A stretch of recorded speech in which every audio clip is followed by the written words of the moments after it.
Good morning students. आज मैं आपको 6th क्लास का 13 चैप्टर लाल बहादुर शास्त्री का प्रण पढ़ाने जा रही हूँ। लाल बहादुर शास्त्री कौन थे? हमारे देश के प्रधानमंत्री थे। अब ये लाल बहादुर शास्त्री का प्रण क्या है? ये एक नाटक के रूपांतर है, यानी कि नाटक के रूप में आपको ये बताया गया है, यानी कि कुछ लोगों ने इसमें रोल प्ले किया है, जिसके बारे में जिससे मतलब आपको ये चैप्टर इजी लगे, आसानी से समझ में आए। मतलब कितने लोग हैं इसके अंदर, पात्र क्या होता है, कितने कैरेक्टर हैं इसके अंदर, कितने लोग हैं इसके अंदर। यानी कि एक कौन है? लाल बहादुर। और लाल बहादुर के सिर पर एक भी बाल नहीं है। यानी कि कैसे आप पहचान करोगे कौन लाल बहादुर है? जिसके सिर पर कोई भी बाल नहीं है। एक सेठ है जो कि नाव की सवारी कर रहा है, और रामनाथ है। रामनाथ कौन है? लाल बहादुर का सहपाठी। सहपाठी माने साथ पढ़ने वाला। अविनाश। अब लाल बहादुर के दोस्त कौन कौन है? एक अविनाश, एक रामनाथ। ये भी उस अविनाश भी उनकी क्लास में पढ़ता है। और एक व्यक्ति और है जो कि नाव की सवारी कर रहा है। एक लाल बहादुर की माँ है, और लाल बहादुर शास्त्री जी की माँ है, और एक मल्लाह। मल्लाह माने नाव चलाने वाला। अब इसमें संकेत क्या है कि अब आपको माँ के स्वर को नेपथ्य से प्रेरणा शक्ति के रूप में प्रयोग लाया गया है। और मंच सज्जा क्या होती है? यानी कि जो आप जैसे रोल प्ले कर रहे हो, जो आप नाटक कर रहे हो, नाटक का जो मंच है, मंच माने स्टेज। अब जो स्टेज है नाटक का, वो क्या है, कैसे सजा हुआ है, ये सब आप देख तो नहीं रहे हो लाइव। तो यानी कि वो सब इन्होंने लिखा हुआ है कि नाटक किस तरह से लिखे जाते हैं, किस तरीके से उन्हें प्ले किया जाता है, उन्हें खेला जाता है, उन्हें निभाया जाता है। तो मंच सज्जा क्या है? मंच पर क्या हो रहा है? मंच पर एक नाव में मल्लाह, एक सेठ और अन्य व्यक्ति बैठे हैं। नाव के कुछ दूरी पर लाल बहादुर शास्त्री और उनका सहपाठी रामनाथ खड़े हैं, और कंधे पर स्कूल का बैग है। मल्लाह नाव चला रहा है। यानी कि अब उसमें हम क्या दिखा रहे हैं कि नाव चल रही है नदी में, और उसमें 2 लोग 3 लोग और लोग बैठे हुए हैं, और यानी कि लाल बहादुर शास्त्री और उनका एक फ्रेंड है वो खड़ा है। और अब इसमें किस तरीके से रोल प्ले किए गए हैं? तो क्या कहते हैं, रामनाथ है, मल्लाह की ओर हाथ उठाते हुए ऊंचे स्वर में, यानी कि मल्लाह को इशारे से ऊंचे स्वर में रोकते हुए बोलता है, ओ नाव वाले, नाव किनारे लाओ। और मल्लाह क्या कहता है फिर उसमें? वो भी वापस, अब दूरी पर है, नदी है, तो इसमें क्या होगा कि वो ऊंचे स्वर में ही बातें करेंगे। ला रहा हूं भैया। रामनाथ कहता है लाल बहादुर से कि लाल बहादुर तुम क्यों चुप हो, तुम भी तो उस पार जाओगे। लाल बहादुर कहते हैं जाऊंगा जरूर, लेकिन आज मैंने बाल कटवा लिए हैं। और रामनाथ कहता है बाल कटवा लिए? हंसता है फिर वो उसकी बात पर। भाई जाने से और उसका क्या संबंध है? दरअसल तुमने तो बाल बिल्कुल कटवा लिए हैं, लेकिन क्या बाल कटवाकर नाव पर चढ़ना मना है? अब लाल बहादुर रिप्लाई करता है उसका। लाल बहादुर बोलता है कि मना करने वाला कौन है, लेकिन हाँ, अगर आज बाल न कटवाता तो नाव पर बैठ लेता। रामनाथ कहता है बाल न कटवाता तो नाव पर बैठ लेता? तुम भी अजीब लड़के, और हंसने लग जाता है। अब उसके बाद अब इसमें लाल बहादुर और रामनाथ बातें कर रहे हैं। अब अविनाश भी आ जाता है, पिपहरी बजाता हुआ, पिपहरी माने पीपनी बजाता हुआ, अब मंच पर वो प्रवेश करता है, आता है। अब रामनाथ कहते हैं क्या बजा रहे हो अविनाश? अविनाश कहता है पिपहरी, देखो कैसे बजती है, पी पी, तुम भी बजाओ ना। लाल बहादुर को देता है वो। अरे तुम हो लाल बहादुर, तुम तो पहचाने भी नहीं जाते, तुमने इतने बड़े बड़े बाल क्या हुए? तुम्हारे इतने इतने बड़े बड़े बाल थे, क्या हुआ उनका? क्या इसी उम्र में सन्यासी बन गए हो? सन्यासी माने बाबा बन गए हो तुम? दोनों लड़के आपस में हंसने लग जाते। सन्यासी सन्यासी जैसे बच्चे एक दूसरे को चिढ़ाते हैं। अब लाल बहादुर क्या बोलते हैं कि सन्यासी बनना बहुत मुश्किल है रामनाथ, सिर्फ बाल कटवा लेने से कोई सन्यासी नहीं बन जाता। रामनाथ कहता है तो क्या फिर बाल क्यों कटवा डाले तुमने? लाल बहादुर कहते हैं वह जानकर क्या करोगे? रामनाथ कहता है कुछ नहीं, सिर्फ यह जानता हूँ कि कितना खूबसूरत लड़का बदसूरत कैसे हो गया। लाल बहादुर कहते हैं कि खूबसूरती और बदसूरती बालों को कटवाने से नहीं होती, दिल के अच्छे और बुरे होने से होती है। रामनाथ बातें करते हैं, मतलब अब इन लोगों की आपस में बातचीत चल रही है। अभी तो फ्रेंड आपस में बातें कर रहे हैं। तो रामनाथ कहता है फिर उसके रिप्लाई में, तो देखो कितने लोग बात कर रहे हैं, रामनाथ, लाल बहादुर और एक अविनाश। तो यानी कि रामनाथ कहता है अरे वाह लाल बहादुर, तू तो अभी से मास्टर हो गया। लाल बहादुर मास्टर जी हो गया? नहीं हुआ मैं, ये तो सही बात है। वही करनी चाहिए, वही कहनी चाहिए। रामनाथ कहते तो बाल कटवाने में कौन सी सही बात है? लाल बहादुर कहते हैं सही बात यह है कि बाल बड़े होंगे तो हमें तेल डालना पड़ेगा, कंघी से उन्हें संवारना पड़ेगा, अपना पैसा और समय दोनों बर्बाद करना पड़ेंगे। अब छोटे बाल रखेंगे तो पैसा भी कम खर्च होगा, समय भी कम खर्च होगा। यानी कि आप जब आपके बाल बड़े होंगे तो सारे टाइम आप अपने बालों की सेटिंग में ही लगे रहोगे। कहीं जाओगे तो भैया थोड़ा सा बाल सेट कर ले, थोड़ा सा ये काम कर ले। रामनाथ कहते और जब तुमने सारे बाल कटवा लिए तो तुम इसे बदसूरत दिख रहे हो, तो इसमें जिम्मेदारी कैसे हुई? लाल बहादुर कहते पढ़ने वाले लड़कों को खूबसूरती और बदसूरती की चिंता नहीं होनी चाहिए। क्या तुम्हारी परीक्षा में खूबसूरती पर सवाल पूछा जाएगा? अविनाश कहते अरे बाप रे, लाल बहादुर तो शास्त्रार्थ करने लगा। शास्त्रार्थ होता है हमारा सवाल जवाब करना, यानी कि कोई कह रहा है उसको सवाल मतलब अर्थ के अर्थ निकालना। अब अभी से शास्त्री बन गए हो? रामनाथ कहता चलो तुम तो शास्त्री नहीं बनना, मुझे पिपहरी दो, थोड़ी देर में बजा लूं इसे। तो अब क्या करता है रामनाथ अपने हाथ में रामनाथ जो है अविनाश के हाथ से पिपहरी लेकर बजाता लाल बहादुर की ओर बढ़ता है। रामनाथ कहता है तुम भी बजाओगे लाल बहादुर? अविनाश यह पिपहरी क्या बजाएगा, यह तो शास्त्री बन के शंख बजाएगा। रामनाथ खैर आगे चलकर शंख बजाना या बिगुल, अभी यह पिपहरी बजा लो। अविनाश कहते तुम्हें एक और बात बताता हूँ, यह पिपहरी मैं दुकानदार की आंखों में धूल झोंक कर लाया हूँ। लाल बहादुर कहते सीधे शब्दों में कहो ना कि तुम दुकानदार को धोखा देकर लाए हो। अविनाश कहता है और दुकानदार कितना धोखा देता है? 1 पैसे की चीज 4 पैसे में देता है हमें। अब लाल बहादुर क्या कहते हैं अगर कोई धोखा देता है तो क्या तुम भी उसकी नकल करोगे, उसकी तरह चोरी करोगे, और तो तुम भी तो चोर ही कहलाओगे। रामनाथ कहता है पिपहरी की चोरी कोई चोरी नहीं है, यह तो बजाने की चीज है, दुकान में रखने की नहीं। देखो मैं कितनी अच्छी तरह से पिपहरी बजाता हूँ। फिर से उसे बजाता है और लाल बहादुर की ओर बढ़ता है। तुम भी बजाओगे? लाल बहादुर जी कहते हैं मैं चोरी की चीज को हाथ नहीं लगाऊंगा, यानी कि मैं इस चोरी की चीज को नहीं बजाऊंगा, नहीं मैं छूंगा इसे। अविनाश कहता है अरे वाह साहूकार। अब बीच में क्या होता है कि नाव उनके करीब आकर रुक जाती है, यानी कि जब उसने नाव वाले को हाथ दिया था तो नाव आ रही थी ना उनके पास। अब इतनी बातों के बाद वो नाव आकर उनके पास रुक जाती है और उनको सवारियों का शोर सुनाई देने लगता है।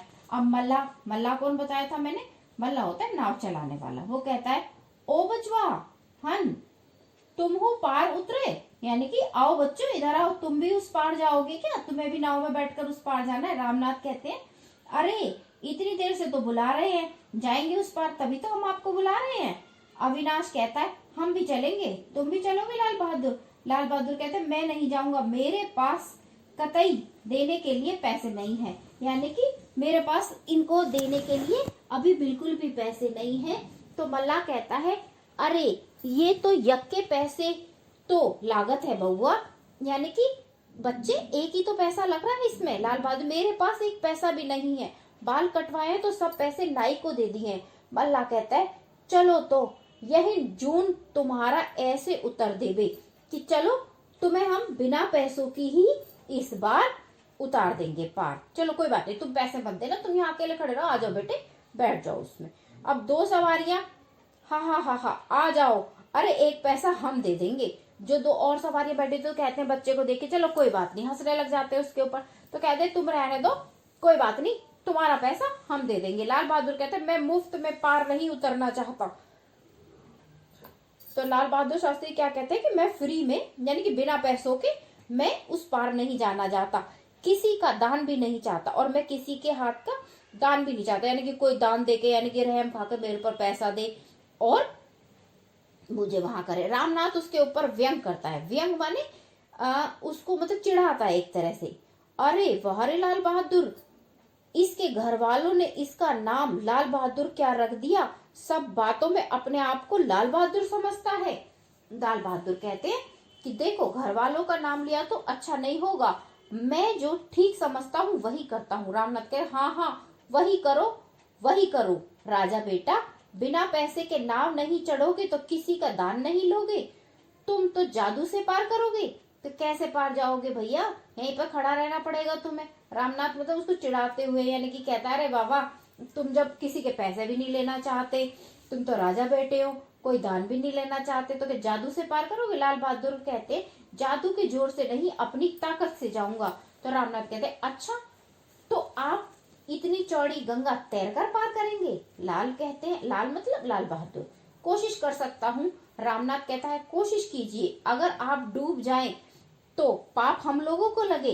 वो हंसता है कि अगर आप डूब गए तो सब कहेंगे कि तुम्हारा साथी डूब गया, तुमने उसे बचाया नहीं, तुमने उसे क्यों तैरने दिया।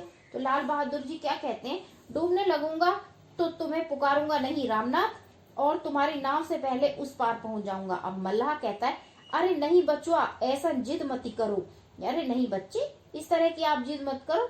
और फिर एक सवारी बोलती है जो सेठ था, अरे आ जाओ बेटा, ऐसे जिद नहीं करते। लाल बहादुर कहते हैं कि ये जिद नहीं है, ये मेरी प्रेरणा शक्ति है, यानी कि ये मेरा एक विश्वास है, आत्मविश्वास है। यह रहा मेरे सिर पर मेरा बस्ता और मैं चला उस पार। यानी कि अपना बैग उसने अपने सिर पर लगा लिया और नाव में ना बैठकर उसको तैरकर सोचने लगा कि अब वो तैरने का अभिनय करता है। अभिनय मतलब नाटक करता है लाल बहादुर, नदी में कूदने का, और फिर तैरने की ध्वनि के साथ साथ लाल बहादुर का तैरने का अभिनय शुरू हो जाता है। दूसरी सवाल, ओ भाई मल्लाह, नाव पास ही रखना, लड़का अगर डूबने लगे तो बचा लेंगे। लाल बहादुर कुछ ही दूरी से, आप चिंता ना करो, मुझे तैरना अच्छे से आता है। अब प्रेरणा शक्ति, प्रेरणा शक्ति में क्या होता है, मैं लाल बहादुर की प्रेरणा, यानी कि उनके मन की आवाज। अब प्रेरणा शक्ति को एक स्त्री की आवाज के रूप में कहा गया है, मतलब नाटक किया है तो एक लड़की की आवाज में निकाल के जो कहते हैं कि मैं लाल बहादुर की आत्मा, आत्मा की आवाज हूँ। प्रेरणा शक्ति मतलब उसी को कहते हैं। किसी प्रकार की कठिनाई उपस्थित होने पर लाल बहादुर ने जिस कौशल से मेरा प्रयोग किया है, मैं धन्य हो गई हूँ। मुझे अपने हृदय में संचित करके लाल बहादुर ने गंगा का विशाल विस्तार पार किया। अब क्या होता है वो बताते हैं कि लाल बहादुर तैरते तैरते मंच के दूसरी ओर चले जाते हैं, यानी कि स्टेज की दूसरी तरफ चले जाते हैं। पीछे पीछे नाव भी किनारे किनारे आने लगती है। सभी सवारी उतरकर नेपथ्य में चले जाते हैं और मल्लाह नाव उठा ले जाता है। लाल बहादुर भी मंच से नेपथ्य में चले जाते हैं। अब उसके बाद दूसरा दृश्य, पर्दा गिर जाता है, दूसरा दृश्य आता है। तो यानी कि अब दूसरे दृश्य में परिवर्तन लाया जाता है, चेंज किया जाता है, यानी कि सेकंड दृश्य आ जाता है। अब वो तो कहते मंच पर भीगे कपड़ों में लाल बहादुर खड़े हो जाते और उनकी माँ उनके निकट खड़ी होती। यानी कि अब वो नाव वाला तो क्रॉस कर लिया उन्होंने, नाव तो पार कर ली। अब यानी कि घर की तरफ आते तो मम्मी उनकी इंतजार कर रही होती है वहां पर। तो उनकी माँ कहती है कि नन्हे, अब वो लाल बहादुर को नन्हे कहकर बुलाती थी। जैसे किसी की मम्मी किसी को बिट्टू कहती है, किसी की मम्मी किसी को सोनू कहती है, कोई कुछ भी कहती है, यानी कि वो अपने बेटे को नन्हे कहती थी। तू अभी तक कहाँ रहा, कि अभी तक तू कहाँ था, तेरे सारे कपड़े भीगे हैं। और मतलब वो बोलती है, तभी लाल बहादुर शास्त्री बोल जाते हैं, माँ घबराने की बात नहीं, बातों ही बातों में कुछ लड़कों ने छेड़ दिया तो गंगा जी में कूद पड़ा और तैर कर पार आ गया। मैंने तो मतलब इसीलिए। अब माँ उसे बीच में ही रोक कर फिर से बोलती है, और तेरे बाल, सिर के बाल का क्या हुआ नन्हे, ये किसी के कहने से किया तुमने? लाल बहादुर, नहीं माँ, वे मैंने अपने मन से ही कटवाए। तो माँ कहती, कटवा डाले? अरे तूने तो सिर ही मुड़वा लिया नन्हे, मैं तो अभी जीती हूँ। मतलब हमारे यहाँ पर जो हिंदुओं में क्या होता है कि माता पिता अगर मर जाते हैं तो बच्चे के बाल पूरे मतलब एकदम उसका मुंडन माने गंजा कर दिया जाता है उसको। तो कहते भी अभी तो मैं जिंदा हूँ, तूने अभी से मुंडन क्यों करा लिया? अब लाल बहादुर कहते, माँ मुंडन कहाँ है, मैंने बालों को छोटा ही कराया है, मेरा नाम नन्हे है और मेरे बाल भी नन्हे नन्हे हैं, और मेरे सिर को छूकर देखो मुंडन कहाँ है। यानी कि मैंने उस तरह नहीं फिरवाया, छोटी मशीन लगवाई है, यानी कि 0 साइज से 1 साइज कराया है। तो अब माँ क्या कहती है, लेकिन तुमने इतने छोटे छोटे बाल कराने की क्या सोची थी? लाल बहादुर कहते हैं, यह न पूछो माँ। माँ कहती, क्यों? किसी साधु के फेर में तो नहीं, कि भाई किसी साधु वाधु के चक्कर में तो नहीं आ गए? फेर का मतलब है किसी साधु के चक्कर में तो नहीं पड़ गई, किसी बाबा ने बोल दिया चलो बेटा सारे बाल कटवा लो पास हो जाओगी, तो इस तरीके से मतलब तुम कभी उसके चक्कर में तो नहीं आ गए? लाल, नहीं माँ, मैं साधु के फेर में क्यों पढ़ूंगा? माँ कहती, अरे बनारस में साधु सन्यासियों की कमी नहीं है क्या? लाल बहादुर कहते, कमी तो नहीं है माँ, लेकिन साधु बनने के लिए भी समझदारी होनी उतनी ही आवश्यक है। यानी कि वो कहते हैं वो बहुत समझदार थे। तो कहते हैं कि साधु का मतलब ये नहीं कि भाई अब झोला झंडा उठाया और बाबा बन गए, तो उनके लिए भी बहुत समझदार होना पड़ता है। मैंने बाल इसलिए छोटे कराए हैं किसी छोटे करा लिए है और तुम चिंता मत करो। माँ, चिंता क्यों ना करो, इसका क्या मतलब है? लाल बहादुर कहते हैं कि मतलब यह है कि मैं बाल बड़े बड़े रखूंगा तो मेरे बालों में मुझे तेल लगाना पड़ेगा, कंघी जुटानी पड़ेगी।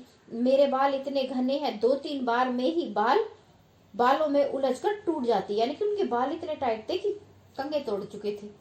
इसी डर के मारे कि भैया हम तो गंजे हो जाते हैं। अब ना तो माँ के पास पैसे हैं उतने, तो ना तो माँ को पैसे खर्च करने पड़ेंगे, ना ही तेल लगेगा, ना ही कंघी टूटेगी। अब पैसों के बिना यह सब कहाँ से होगा? माँ अपने बच्चे को इतनी बातें सुनकर गले लगा लेती है। लाल बहादुर कहते हैं कि पिछले इतवार को नाना जी ने 2 पैसे दिए थे और कल मामा ने भी 2 पैसे दिए थे। 4 पैसों में नाई से कहकर बाल छोटे छोटे करा लिए। माँ कहती है कि तो तुमने अपने नाश्ते के पैसे नाई को दे दिए? अब लाल बहादुर क्या कहते हैं, माँ तुम मुझे इतना खिला देती हो कि नाश्ते की जरूरत ही नहीं पड़ती, और बाल रोज रोज तो कटवाने नहीं पड़ते। अब महीने भर के लिए फुर्सत, अब जो पैसे मिलेंगे मैं उससे खाना पीना खा लूंगा, कुछ भी खरीद लूंगा। लेकिन आजकल के बच्चों को देखो, हीरो तो बनते हैं, हीरो बनना है, नाश्ते पानी की किस चिंता, मम्मी पिज्जा मंगा लो, मम्मी ये कर लो। तो लेकिन इसी बात से आप समझ सकते हो कि लाल बहादुर शास्त्री कितने समझदार थे।